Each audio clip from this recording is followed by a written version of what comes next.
Okay, everyone, thank you for coming. So today's speaker is Casey Helgeson from Penn State. He's an assistant research professor at the Earth and Environmental Systems Institute, where he's been since 2017. So Casey is a philosopher of science whose work has really captures a lot of aspects to the relevance of uncertainty in climate risk research, a lot to do with aligning stakeholder values and perspectives and interests with those of researchers when, sometimes those are not always aligned, even if we sometimes claim that they are. So previously, Casey got his Bachelor's of Science in Mathematics and his Master's and PhD in Philosophy, all from the University of Wisconsin-Madison. Before joining Penn State, was a postdoc at the London School of Economics and the French National Center for Scientific Research. And so, without further ado, Casey. Thank you. Okay, sounds like this is working. Okay, cool. Thank you, Vivek. Thanks for the introduction and for the invitation and hospitality. And it's great to be here with all of you. So my title uses the word values, and it also talks about climate risk research. So let me just start by saying I can imagine that for at least some of you, talking about values and science in the same breath is already kind of a weird thing. There's a tendency to mythologize science in a way that makes it seem very insulated from anything so personal or subjective as values. And there's a perception that keeping science and values apart is a central part of achieving objectivity in scientific findings. There's some truth in all of that, like certainly true insofar as how we respond to evidence and observations shouldn't depend on whether we like what the evidence is telling us, and shouldn't depend on whether that's convenient for our political worldview. However, it's very easy to go overboard in trying to keep these two things separate. And I'm generally going to be talking about ways that values should be a part of science. They should influence research.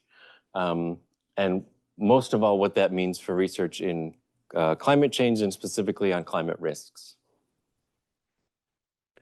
So I want to start with some basic motivation for why I'm talking about this. And I've drawn this picture to try to start sketching that motivation. What I've drawn here is circles representing different areas of research. And these are nested one inside the other. So starting from the left and moving to the right, we're starting very broad and then getting narrower into more specific areas of research. So starting on the biggest circle, climate change, just a very big topic, lots of disciplines, not lots of kinds of questions involved. Importantly for what I'm trying to show with this picture, this category on the left also includes, for example, a lot of basic research about the different processes involved in climate change, how they interact, how the climate is changing, what's causing it.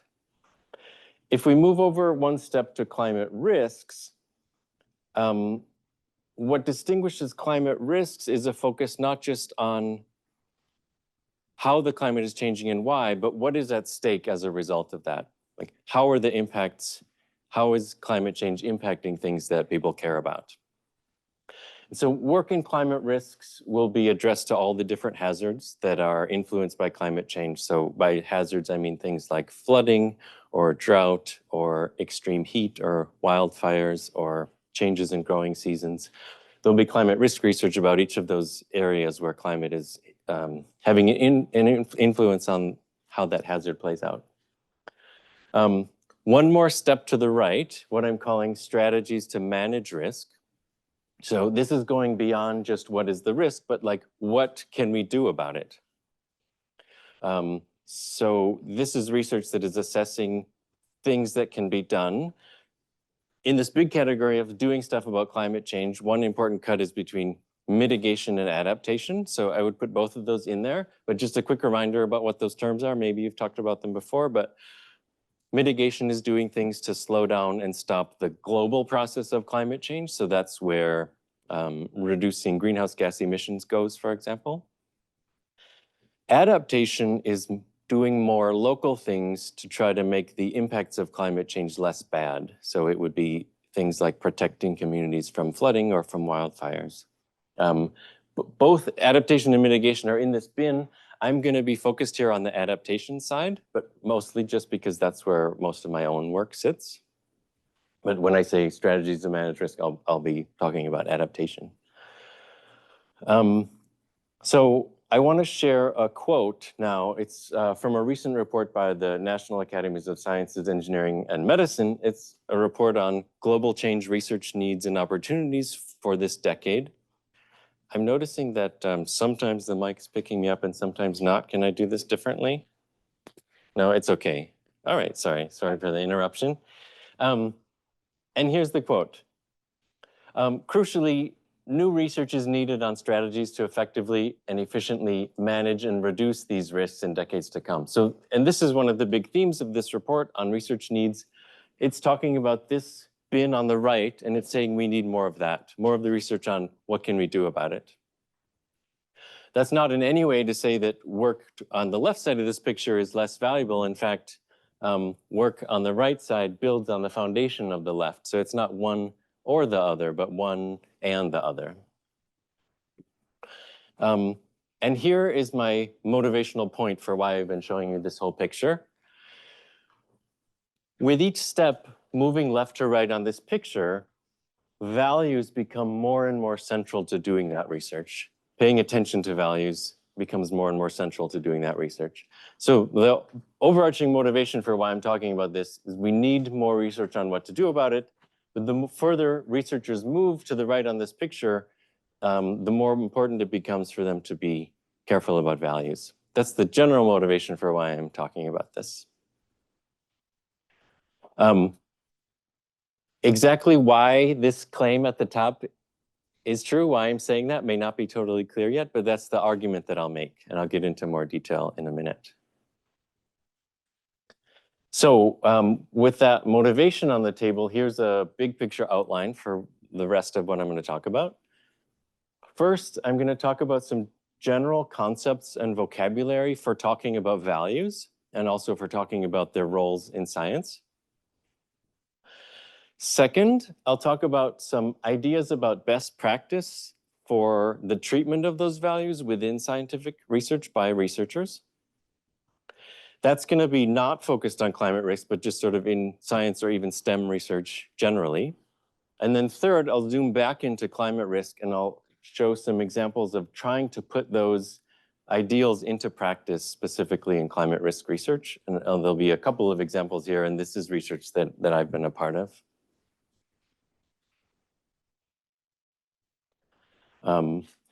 Sorry, one about how these usually work. Do we have questions as we go, or? It's up to you. Okay. I don't imagine being super pressed for time, so like clarifying questions as I go would be great, if you have any. You can just shout out or raise your hand.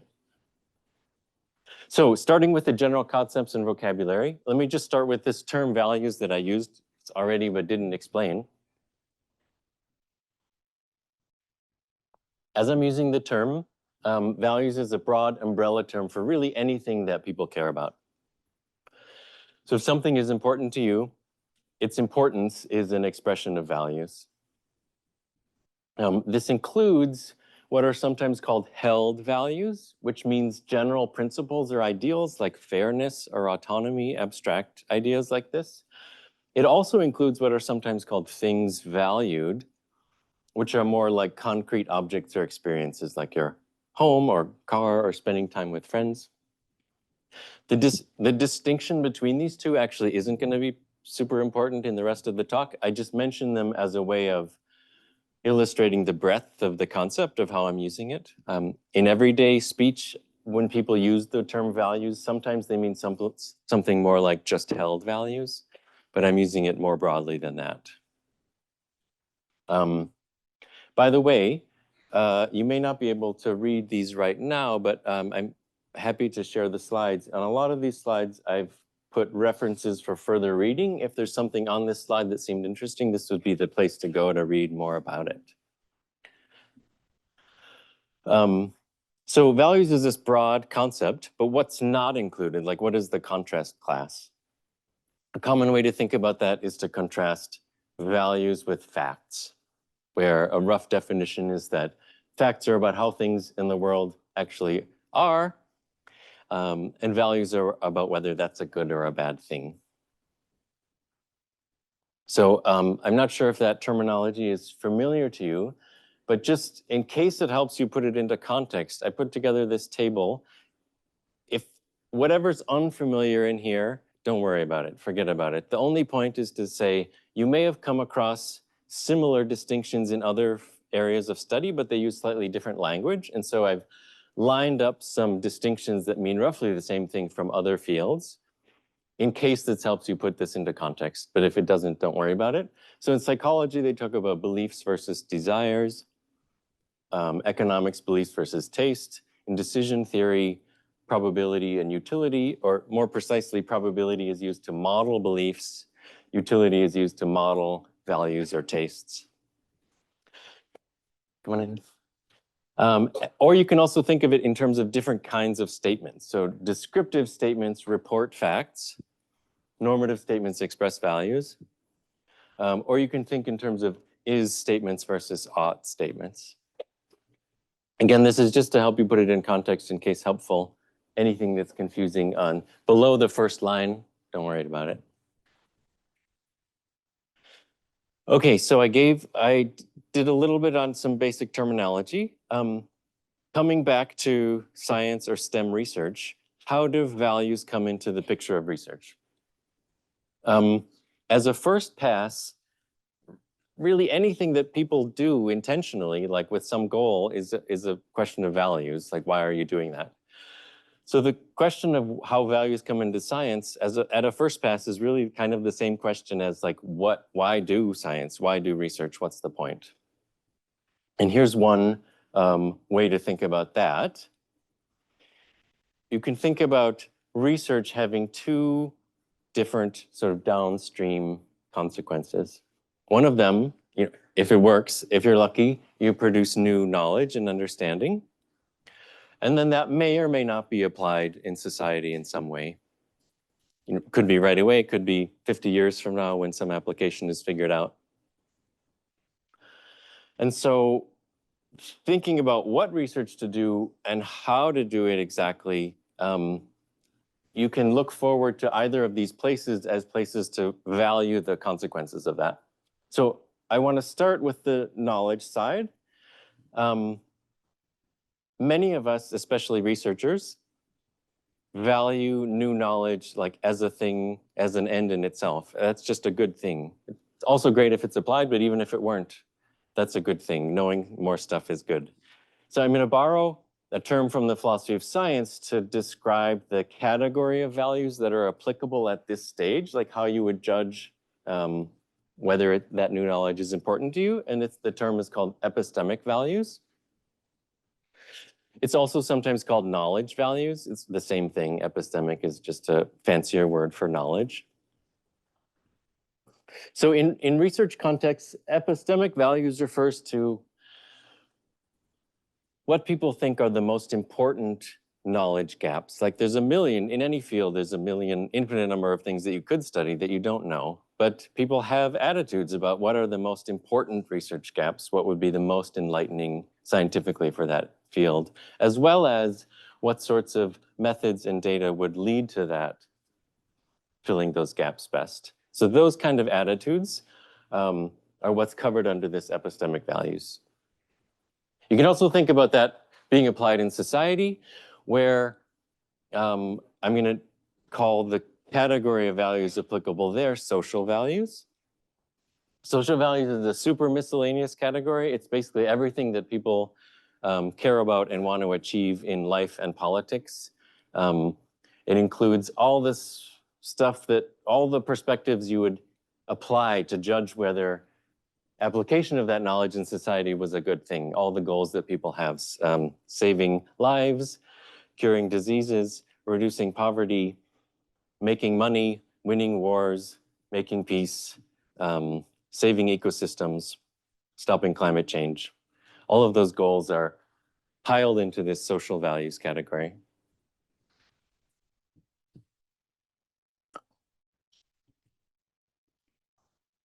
So you might think they're all just values. Like, why make these different terms for them and why keep them apart? I'll say a couple of things about that. Starting on the epistemic value side, from the time that people start getting trained as researchers, certainly in graduate school, they're really immersed in the epistemic values of a particular field, learning how to contribute new knowledge to that field. Epistemic values are kind of just the air that researchers breathe in their disciplines. And arguably, at least in part, the epistemic values that people hold as researchers are a part of their expertise in that field.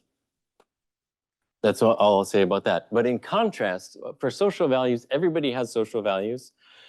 Climate researchers have them too. But researchers don't have any kind of special status, like the status that, say, an elected representative might have as far as representing people's values. Also, social values are particularly contentious. There's a lot of area for disagreement, and there's a lot of diversity in social values across constituencies or stakeholder groups. So when you think about those differences between epistemic and social values, and you think about the ways that values shape research that I'm about to talk about, and even ways that values can get baked into the findings of research, I hope it's starting to make sense why it could be a good idea to subject the social values to slightly different standards for how and why they're influencing the research.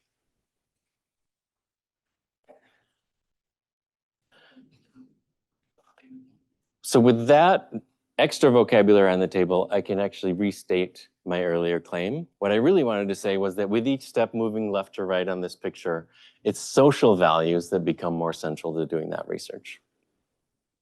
Epistemic values are everywhere all the time in all research. So the only difference here is about social values. The ones that I've briefly waved my hands at, saying that we should be more careful about how they influence science. So let me dig into now why I'm making this statement. Let me sort of make the argument for that.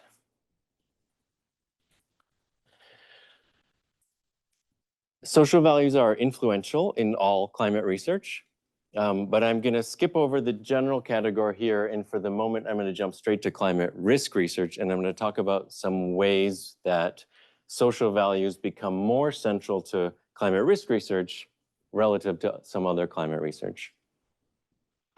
And I'll make 2 points here. So the first is that the choice of whose risks to study and where to study those things, what locations, what populations, it has an element of ethics and politics to it. So doing research can raise attention to issues that might need to be addressed through action or through policy. Also, if people are doing research that is meant to be genuinely decision relevant for in real world contexts, then the choice of whose risks and what locations you study can change who gets to have the benefit of scientific insight in making decisions about how to address their risk. So that's the element of ethics or politics that I'm thinking of. Second, climate risks is a fairly diverse area of study, but a lot of work in climate risks is trying to quantify how bad the impacts could be from climate change in a particular dimension on different timescales or under different scenarios. And quantifying how bad the impacts may be requires assumptions about what is bad. And I say the devil can be in the details because at a certain broad level, like homes getting flooded or burned down, obviously bad. Like that's a widely shared social judgment. No one's going to argue about that. Question? What are the assumptions based on? There's like models, or like how do you quantify what the assumption is? When I talk about the social values assumptions, okay, this is exactly where I'm going. Yeah, I'm glad you're asking that. But ask again if I haven't answered it in the end. Right, so very broad social values assumptions like houses burning down bad, of course. But when you really dig into the details of trying to quantify risk, you run into much more fine-grained and more, let's say, sensitive social values questions. Like, for example, do you quantify the dollar amount of the damage? Or do you try to quantify some aspect of the size of the impact on people's lives? So like, if you go with dollars, $1 million home that burns down is equally bad as 5 200K homes burning down. So like, is it really true that one affluent family losing their home is 5 times as bad as 5 poorer families losing their homes? This is the kind of question that you end up wrestling with when you try to get into the details of quantifying these impacts.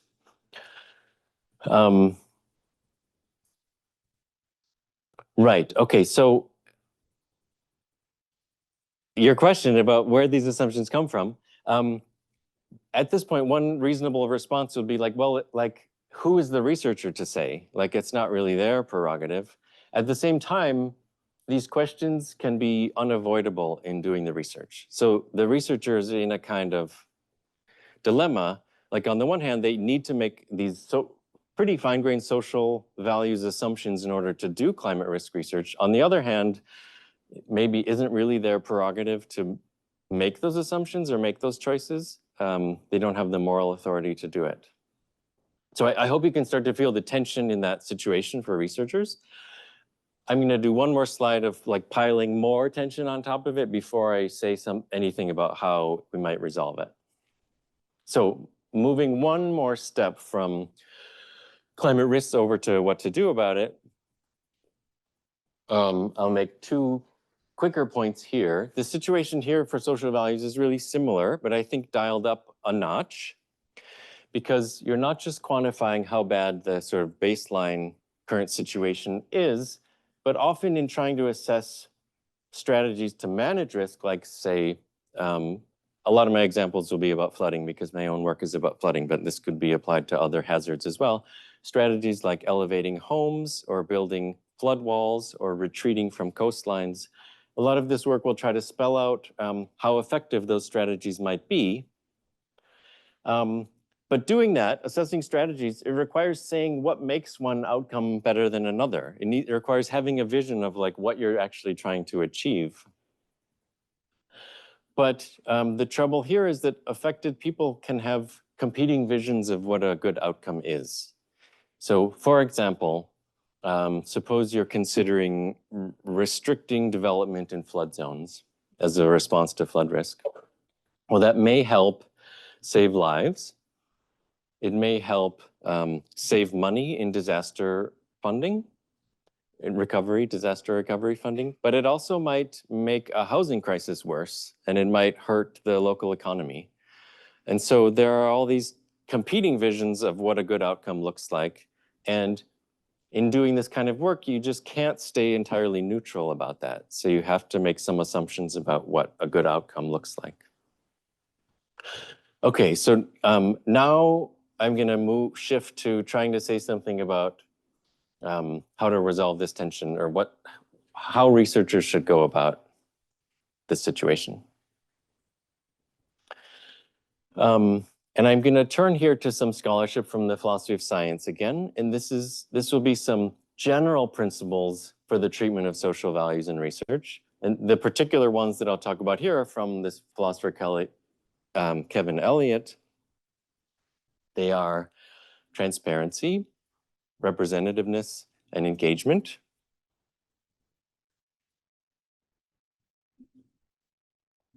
As we go, I'll show some more detailed examples of these, but for the moment, I'll just kind of explain them in general.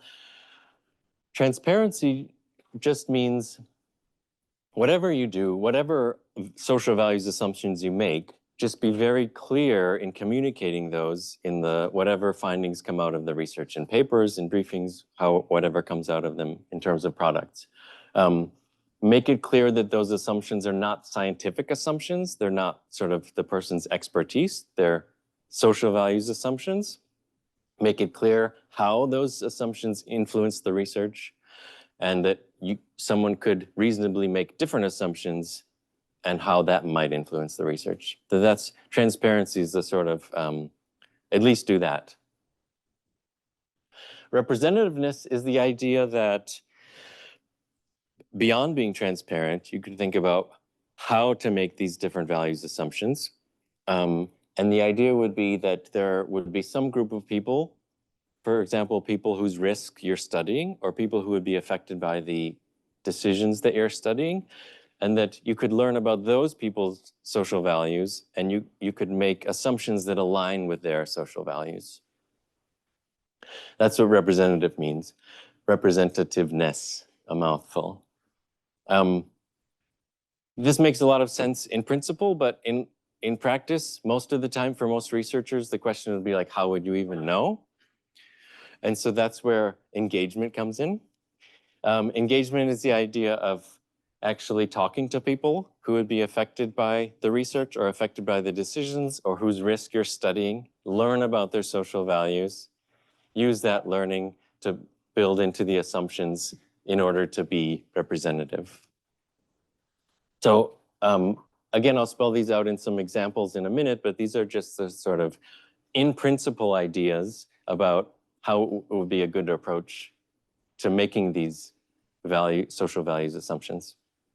One quick note, I won't talk about this very much, but just to flag a little bit other terminology, these ideas of transdisciplinary research and co-production are ideas that are increasingly talked about and put into practice in climate change research and in sustainability.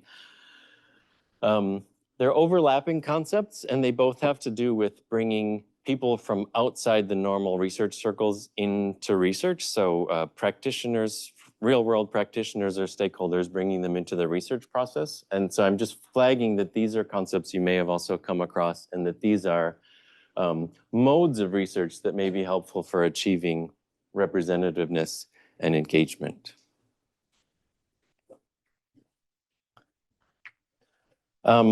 So from my original outline, I'm on step 3 now, which is some examples. I'm zooming back into climate risk research, and it will show examples of trying to do things that live up to those principles that were just on the page.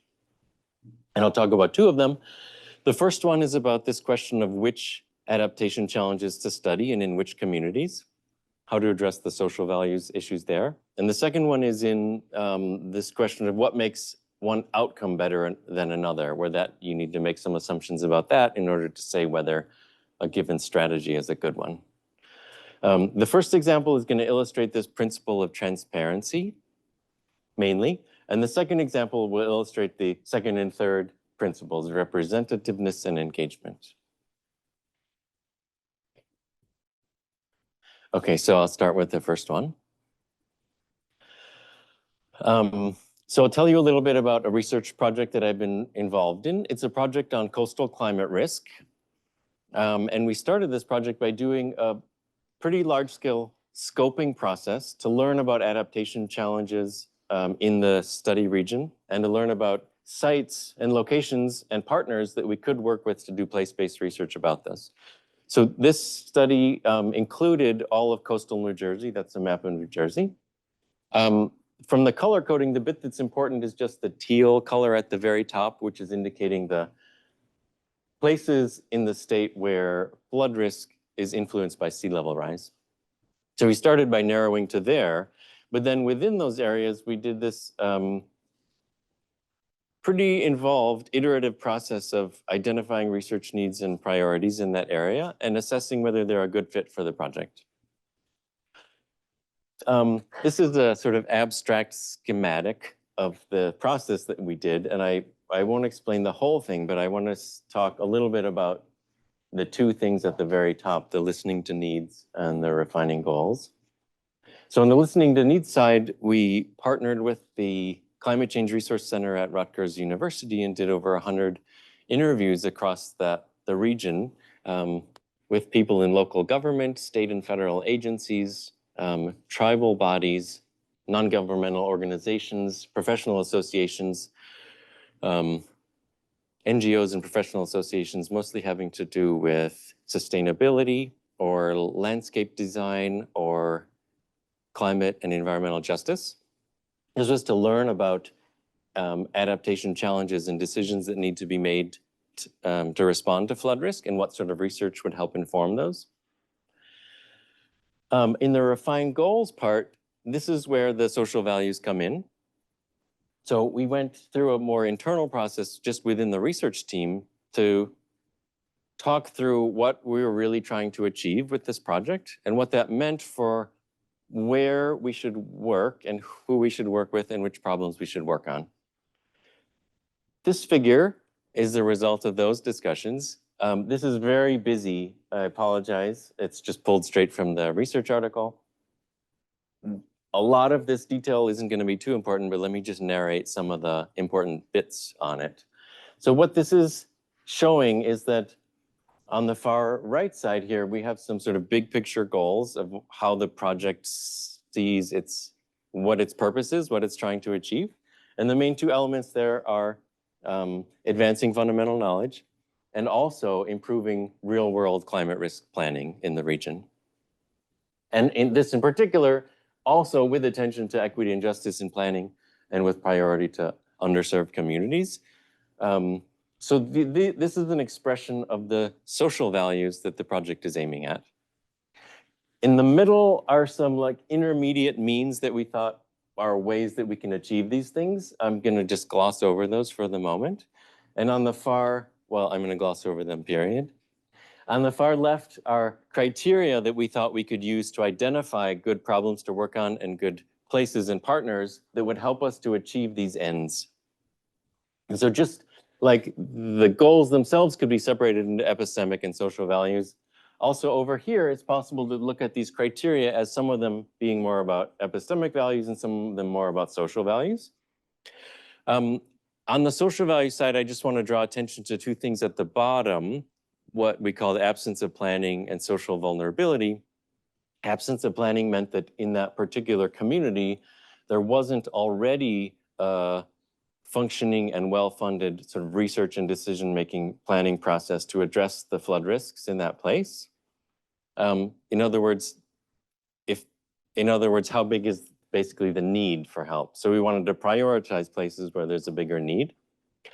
And then social vulnerability meant that in that community, among the populations who are at risk, there are populations that scored highly on a number of different social vulnerability indices. So these were just social values choices that the project made. This is the kind of work that we want to do. This is the kind of good in the world that we're prioritizing. The project wasn't saying that these values represent anybody else. They just represent us. So this is an example of being transparent about social values. We're saying, here are our values. Here's how they led to the choices about where we studied. We're just making it clear to everybody what they were and what influence they had on the project. One more example, and this one is about the other principles, representativeness, engagement. So this one was work developed partly through another project on flood risk. This was not coastal risk, but inland risk along the Susquehanna River in Pennsylvania. These are pictures from one of the places where we did a lot of work. It's a small town called Selinsgrove in Pennsylvania. That's the Susquehanna River. The top right is some of the research team on site there. On the bottom right is an example of a couple of homes that have been elevated as a response to flood risk. So what this example is about is that we developed a general framework for using stakeholder social values to inform research design, specifically using them to inform our vision of what a good outcome would look like, and to use that to assess what a good strategy is. It has two steps. It'll take a little explaining to show you what these are, but the first one, develop a shared conceptual model of the study system and possible strategies. That step doesn't yet say anything about social values. It just turned out that as we were doing this kind of work, it's a step of sort of preparing the ground on the research team side so that the researchers can not just learn about stakeholders' social values, but actually be able to incorporate them into the research and understand what they mean for research design. Second step, talk with affected people, and then map the values that we learned back onto that conceptual model. So here's an example. This is what a conceptual model looks like. There's a little variety in how people use this term, conceptual model. It's generally a boxes and arrows diagram that qualitatively encapsulates knowledge about how a system works. So it's not important to walk through all of what's going on here, but this is the research team's understanding about the drivers of flood risk and some of the consequences of it. And in the black boxes is like a whole list of risk management strategies that were under consideration in this town. It includes things like zoning and buyouts. Zoning means changing what can be developed in what spots, depending on the levels of risk. Buyouts means sometimes a community will buy the properties that are most at risk. The person can move somewhere else, it gets demolished and the land used for some other purpose. Things like that, changing construction codes, giving insurance discounts, etc. So this is the kind of understanding of the whole study system that those values need to be put into context with. So this is what the values mapping part looks like. And the image here is just a zoomed in sort of excerpt from the previous one that you saw. So what we've done here is we've talked to a bunch of residents and people potentially affected by the use of these strategies.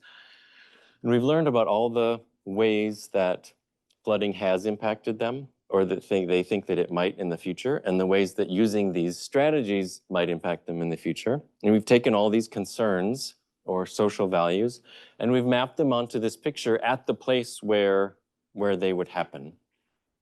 So then what this picture does is it gives the research team some insight into how to characterize what a good outcome would look like. If they're doing some analysis of what you could achieve through zoning and buyouts, for example, you can look downstream to these downstream, like causally downstream places, and they can see all of the places where people told them that this aspect of the outcome matters to me.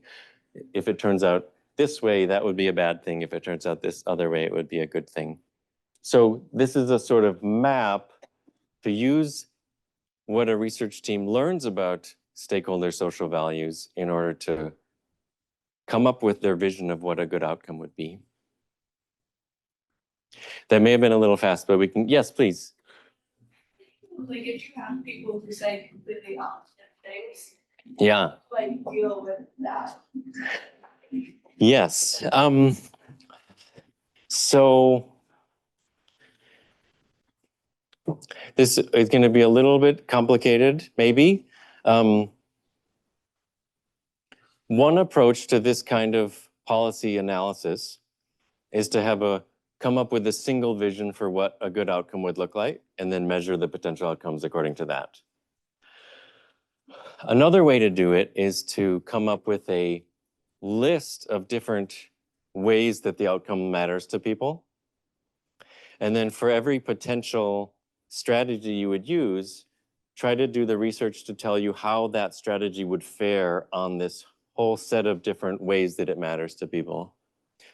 If you do the first of those, where you just have one sort of overall metric for what a good outcome is, then your question is like really problematic because that vision of a good outcome can only represent one person really. But if you take this other approach, which is more complicated and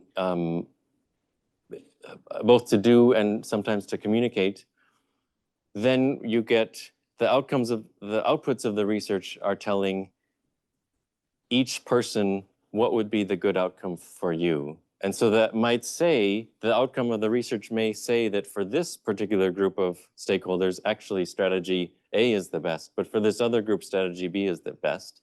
And so in that case, the research isn't saying which is overall best, it's just informing sort of who are going to be the winners and losers, what does the trade-off look like, and then further negotiating from there is sort of the community's responsibility or a decision maker's responsibility.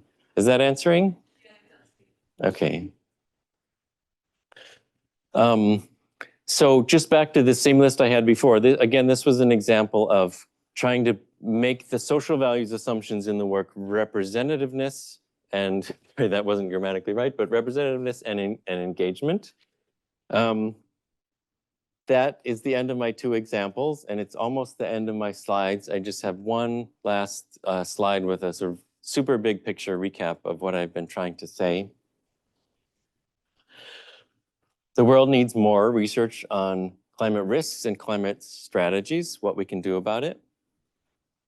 This kind of research unavoidably touches on social values. So researchers should consider these practices of transparency, representativeness, and engagement. Thank you.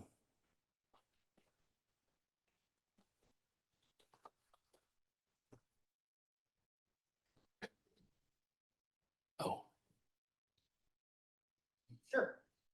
We got two microphones, we'll run around per usual, and please raise your hands high. And we'll try to get the microphone around.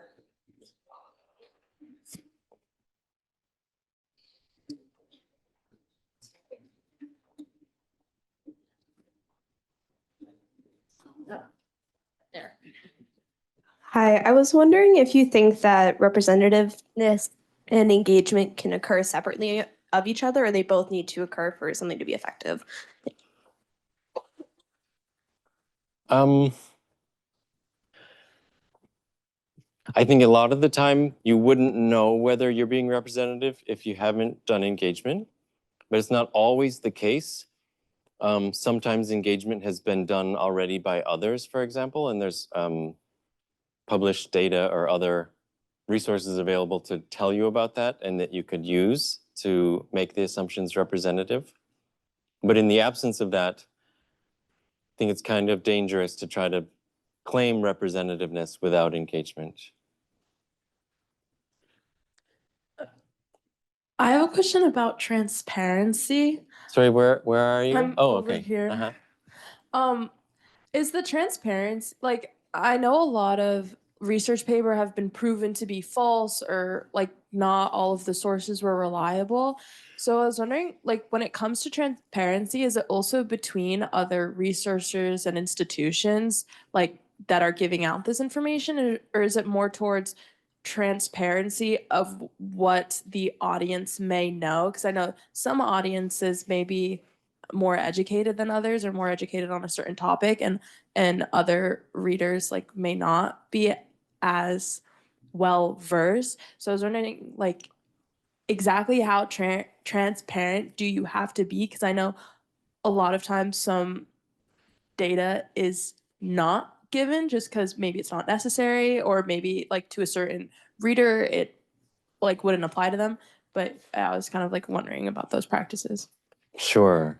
I think it's equally important to have transparency when communicating with other researchers, like in research publications that, you know, only academic nerds are going to read, and in communicating with like real world decision makers. But I think that the how to communicate can be very different for those two audiences. Most of us in research get trained pretty well how to communicate with other researchers, although even across disciplines can be really hard. A lot of us don't have very good training in how to communicate beyond academia, and I think that's a persistent challenge that you're right to flag. Okay. Thank you. Mm-hmm.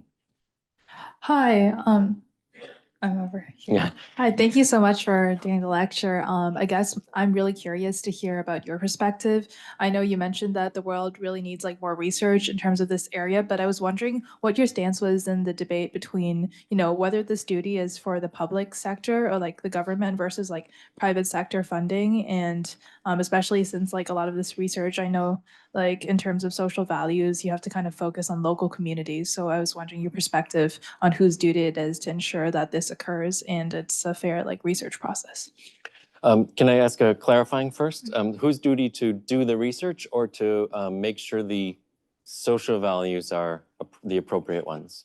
I think it's more like whose duty is it to fund the research and behind this, right? Because those who fund often kind of influence, even subconsciously, like how social values are created. So I was wondering like Totally.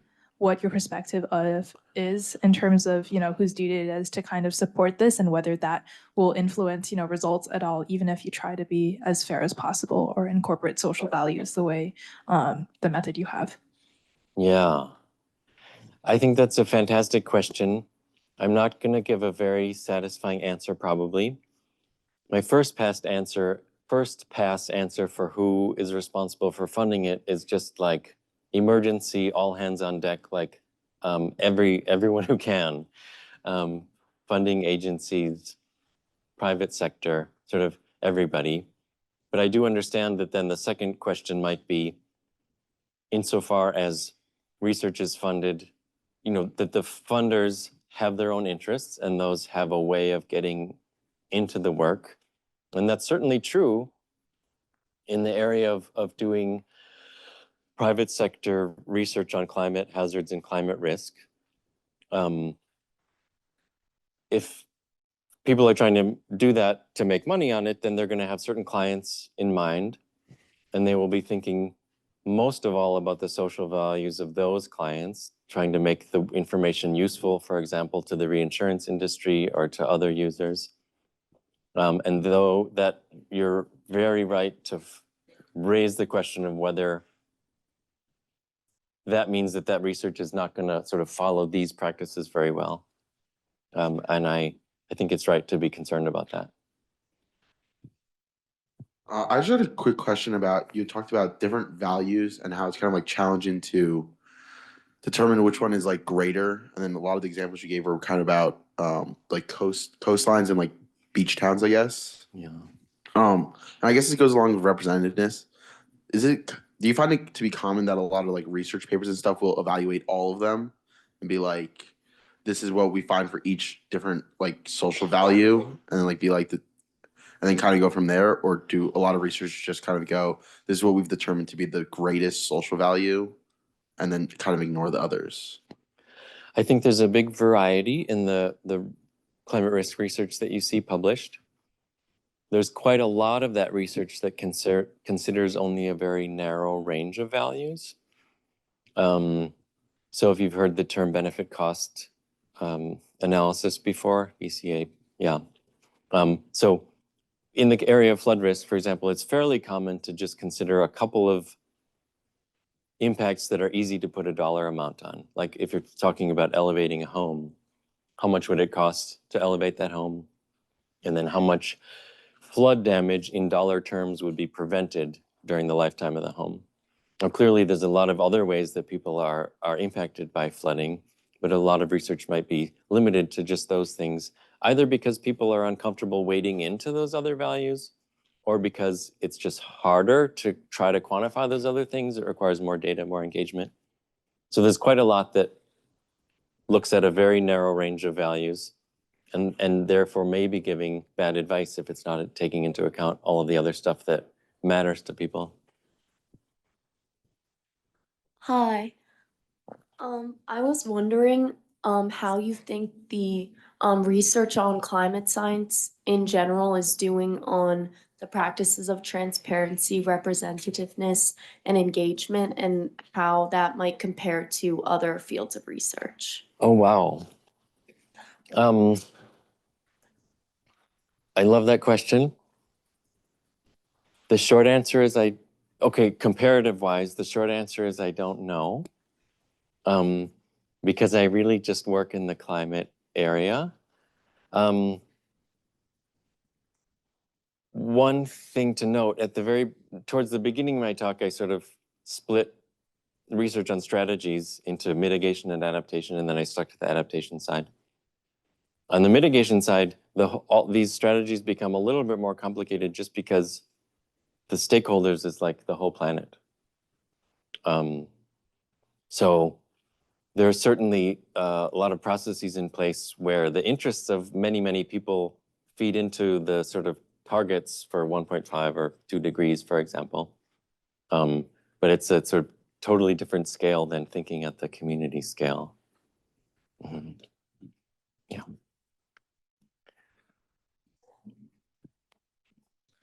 Hi. My question is pretty similar to someone else's, but I wanted to follow up because in one of my statistics classes, they talked about p-hacking and how often data is manipulated to support a researcher's claims or what they believe in. Yeah. So I was curious, when, especially in climate research, when there are a lot of assumptions, as a third person perspective, how can we identify which research is more credible compared to others? Oh, wow.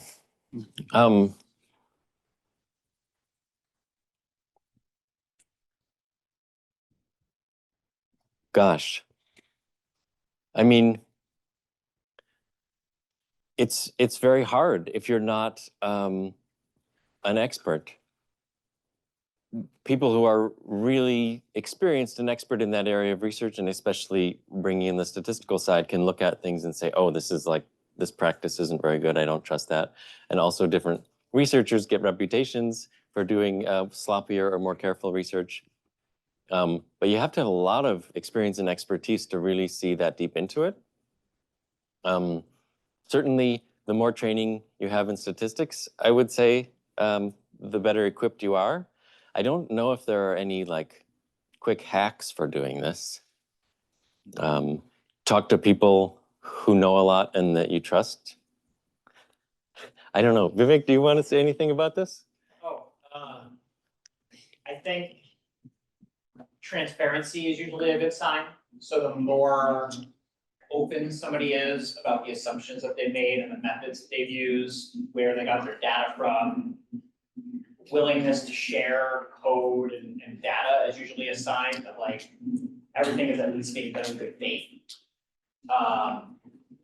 And then in general, I think the other side of it is that because there's so much unknown and to some degree kind of unknowable about what might happen in the future, right? Like we can say certain things, assuming that like we emit CO2 at a certain level or something like that. But what is that level going to be? If I ask everybody if it's true, I'll get a different answer.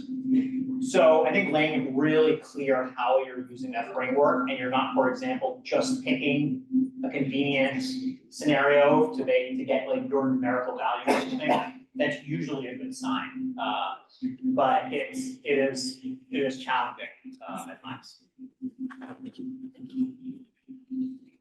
Hi.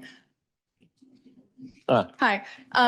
So I feel like this has kind of been touched on slightly by previous questions, but we talked about earlier in the lecture how not only do you have to make a kind of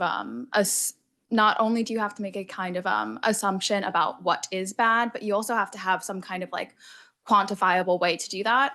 And the way that is most resorted to is through like the value of that in terms of how much it cost. And obviously that's not an ideal way to do it that I think would like transfer and like map onto neatly the kind of like value sketch that you put out there.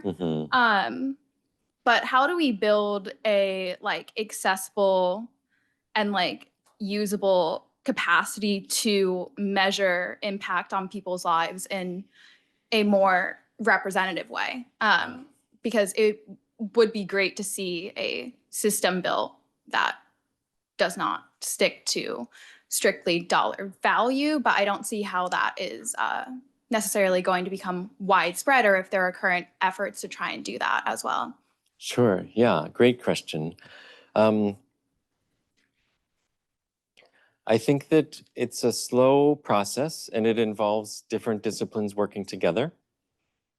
It starts either with engagement or a lot of social science research that can really dig into the ways that people are impacted. That can be interview-based research or following people through different disasters and seeing how they're affected research. that can shed a lot of light on how people are really impacted and what it does to lives and livelihoods and communities. That's the sort of baseline fundamental research that needs to be done for various impacts to know what sort of things in principle you would try to quantify. From there, some of those impacts might be kind of ephemeral or fuzzy in a way that it's hard to put numbers on. And that is certainly where it gets difficult, and not everything will be able to be quantified and studied. In the cases where they can't be, I think it's still important to contextualize the findings of research by saying, here are a bunch of things that we know also matter and are not included in this study. So these are important caveats. But then there's also work moving towards actually quantifying things. And just to give one quick example, so on the idea of something that would replace the dollar value of damage. So one metric that is increasingly used is something called risk burden, which is like if you're thinking about houses, flooding or homes being burned down, you would take the dollar value of that home as a fraction of some indicator of wealth. So it could be as a fraction of household income, or as a fraction of just the sort of home value as a proxy for wealth. And that is sometimes used as a metric for how badly a household is impacted, all things considered. Hi, so I'm taking an intro to social science research methods course. And Cool. right now we're talking a lot about feasibility and how what's feasible places limits on what kind of research can be done. So I have a two-part question. In projects that you worked on or that you might be aware of, has there been any pushback from researchers who have concerns about the feasibility of the engagement step, whether that's concerns about time or funding needed to do that engagement? And if so, what can be done or said to address those concerns? Yeah, yes.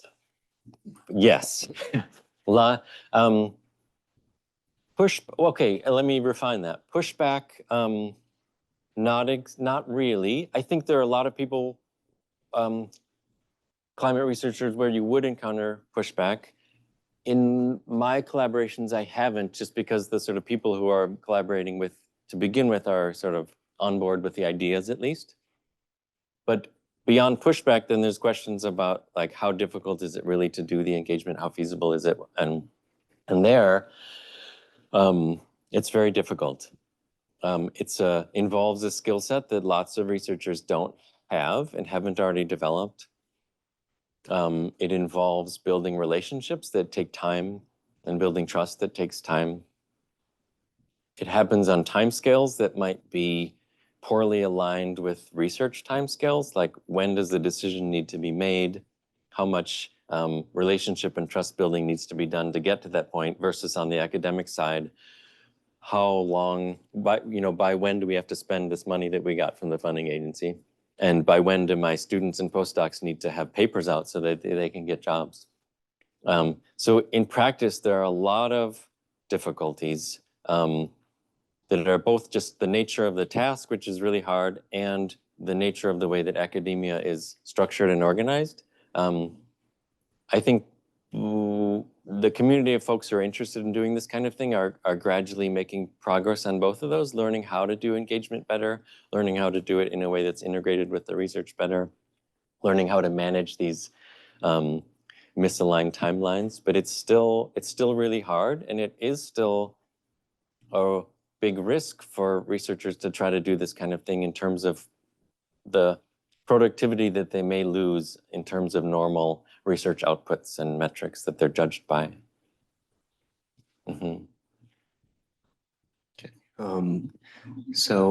My question's a little bit of a strange one, but what would you say is the best way to be transparent when doing a climate mitigation research? I guess to sort of give a bit of an example, like two examples. You could release a study and it has all the information that you've gathered, all the data, but it's kind of hard for the average person to understand. Whereas if you release, like, do a press conference or a news article about it, you'd be simplifying the topic so people would get it, but you'd be leaving out a lot of important stuff since you're simplifying such a complex topic.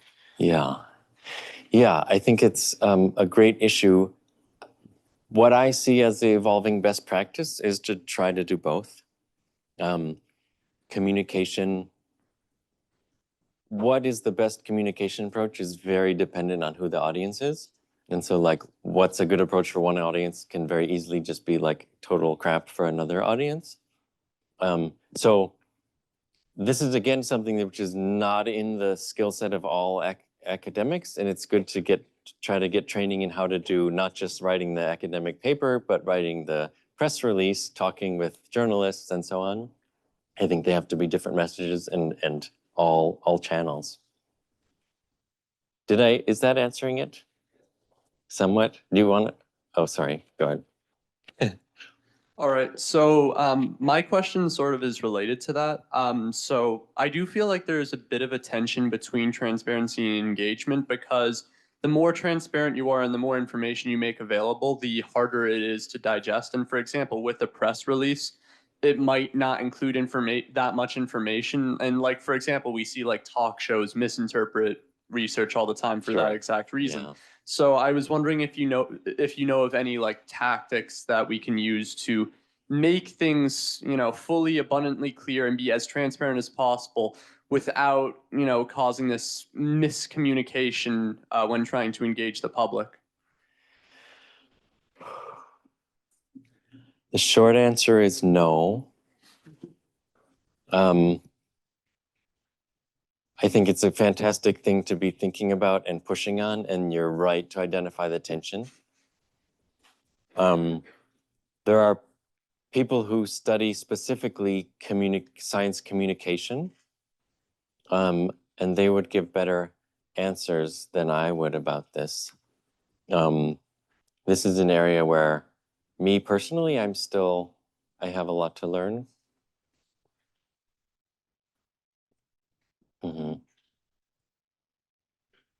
Okay, so kind of going along those lines, you mentioned when you were answering someone's question earlier that a lot of times scientists don't know how to talk to anyone but other scientists. But I think the aim of your whole research is to like help communities and like normal people affected by climate change. So if this is true, like how does your research in particular try to disseminate that information in a way that normal people can understand, even just when like gaining that research? And then how do you think your research is like starting a trend of like being more community engaged and stuff like that? Sure. So on the first question, in the projects that I've been involved with, the communication of findings outside of the academic channel, on the real world channel, has been more like one-on-one personal discussions and meetings with decision makers and stakeholders. It hasn't been through products so much, hasn't been through press releases or through things. So it's just been direct communication, and that communication works better the more you've already gotten to know each other and be able to communicate with one another. The second question is like, to what extent is this kind of focus that I've been talking about, treating social values, transparency, et cetera, to what extent is that? Does it like start a trend of like having normal people like engage with? I wouldn't say that I'm starting a trend, but I would say there is a trend going on that I'm a part of, or maybe I'm following. It's a trend partly led by researchers who care about real world impacts. And it's also a trend that's partly pushed by scientific funding agencies who want research not only to advance science, but to like really do good. And so funding agencies increasingly will want research projects to incorporate a plan for engagement and dissemination in a way that will have real impact. And so that, even for researchers who weren't super excited about it to begin with, that's an incentive for them to learn how to do this. And I do think both of those trends are pushing in the direction of more and more of this. I was interested if you knew of any private sector organizations that do this kind of research that you like and or trust, and if so, Why do you trust them or like them specifically? Wow, you guys have like the hardest questions that I'm not giving any good answers to. Stream snipers. No.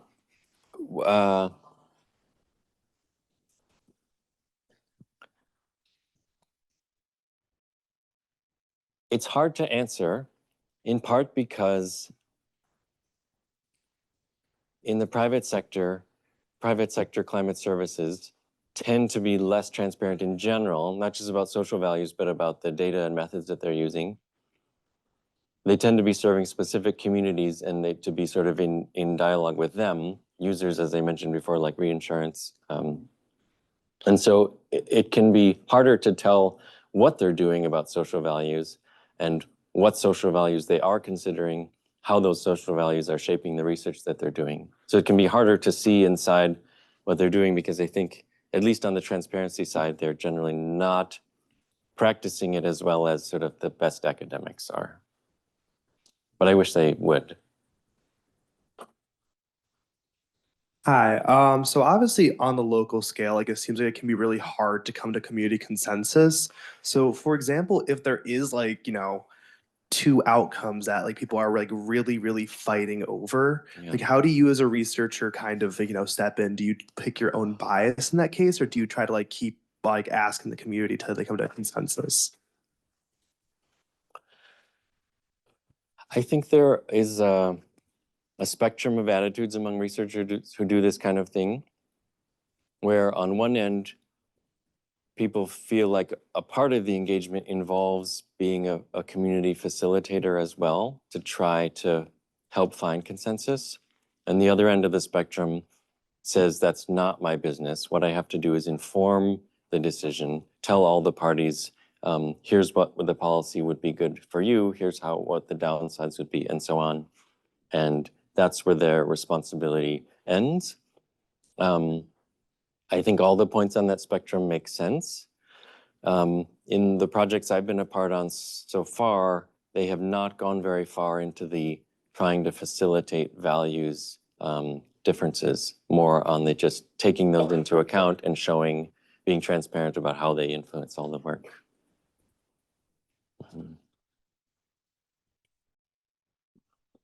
Okay, so there we go. So let's give Casey another applause, and thanks everybody.